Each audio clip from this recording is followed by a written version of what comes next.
Hey, it's Lars Ulrich from Metallica, live and direct from Copenhagen, and you are on Slits TV.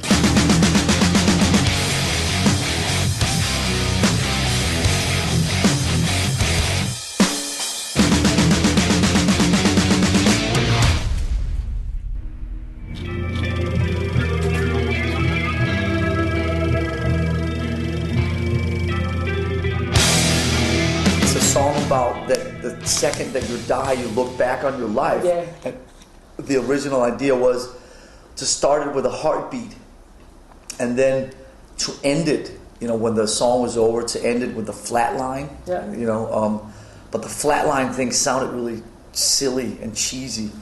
But the heartbeat actually, so we took the thing at the end away, but the heartbeat actually sounded cool because it had a rhythmic kind of pattern to it that was really interesting playing against the guitars.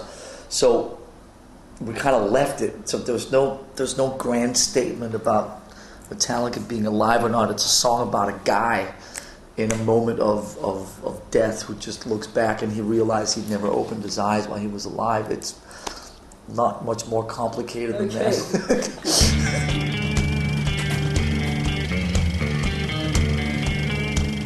I don't feel I have much to prove, but I obviously we wanted to make the best record that we were capable of, and we put a lot of effort and a lot of time into this for the last couple of years.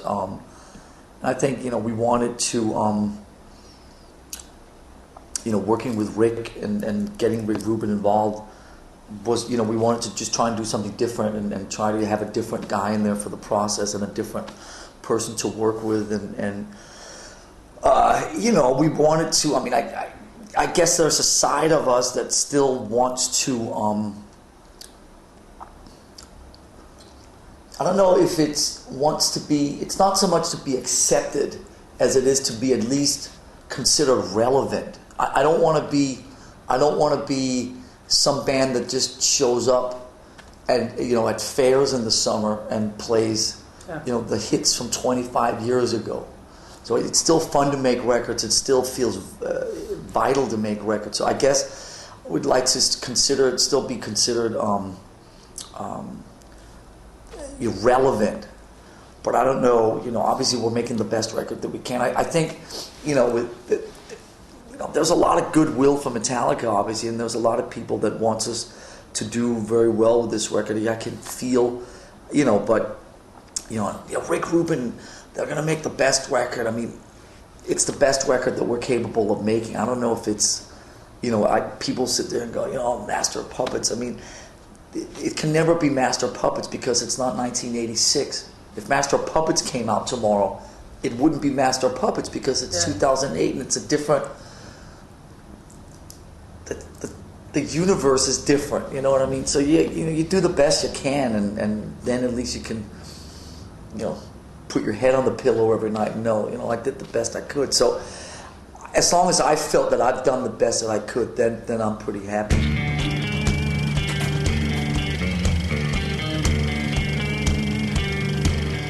I said the biggest difference is that Rick Rubin is not a musician and he's not a songwriter and he's not a technical guy. Rick Rubin is a guy just like you who sits on a couch and he listens to music and he goes, that's good, that's not good, do that better, and try and think about it like this. It's very much about how you think.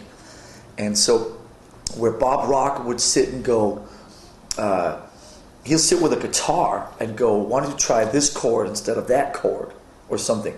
Play the riff in F sharp instead of an E. Rick Rubin, I can play less guitar than me, and I can't play guitar. Okay, so Rick will sit there and go,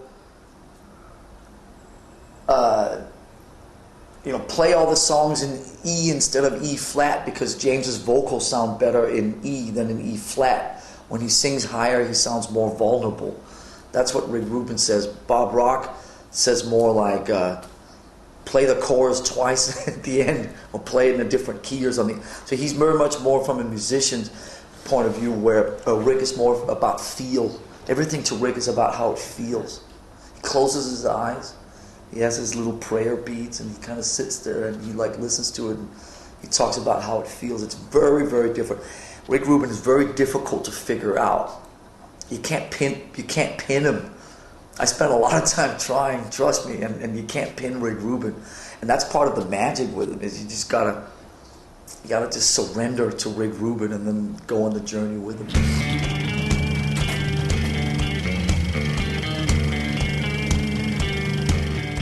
Probably a little bit of both. I mean, the songwriting, obviously, the songwriting was a little bit kind of back to how we used to write songs in the 80s on those first 4 records, about tempo changes and dynamic changes and different, time things and long songs and all this type of stuff.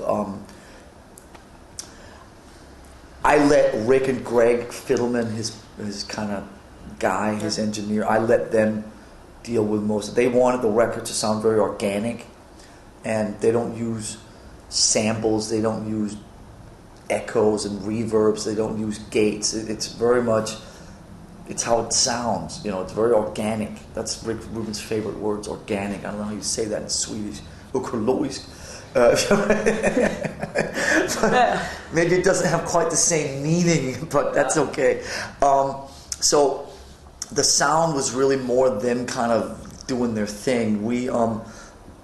Rick wanted it just to be very kind of in your face, very kind of underproduced. He's not a big, there's not a lot of harmony vocals, and there's not a lot of kind of pretty sound effects and all this crap all over the place. He wants it raw, in your face, loud, and organic. And I'm not going to argue that,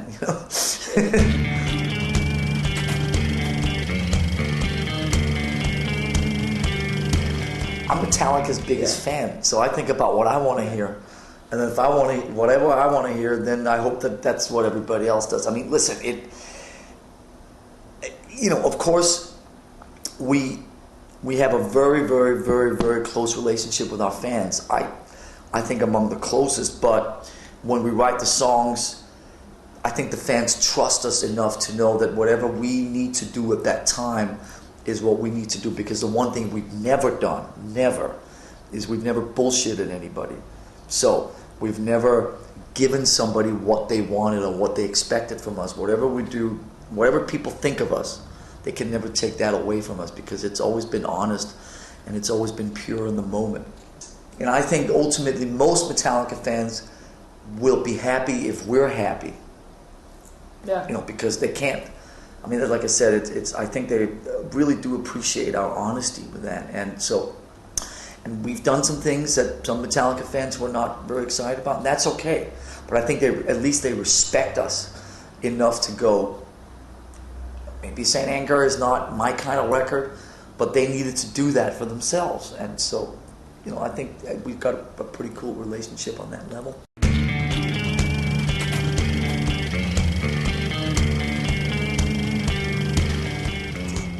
You tell me. No, it's great. I like that. I don't even know what to say. Then this is a soundtrack to a band who's connecting again, who is enjoying being together, who is maybe rediscovered a part of their youth that they ran away from for a long time. It's the sound of a bunch of guys who really enjoy what they do and realized that what an amazing situation they have to be together and to be able to do this type of thing and get off on it. That's what this is a soundtrack to.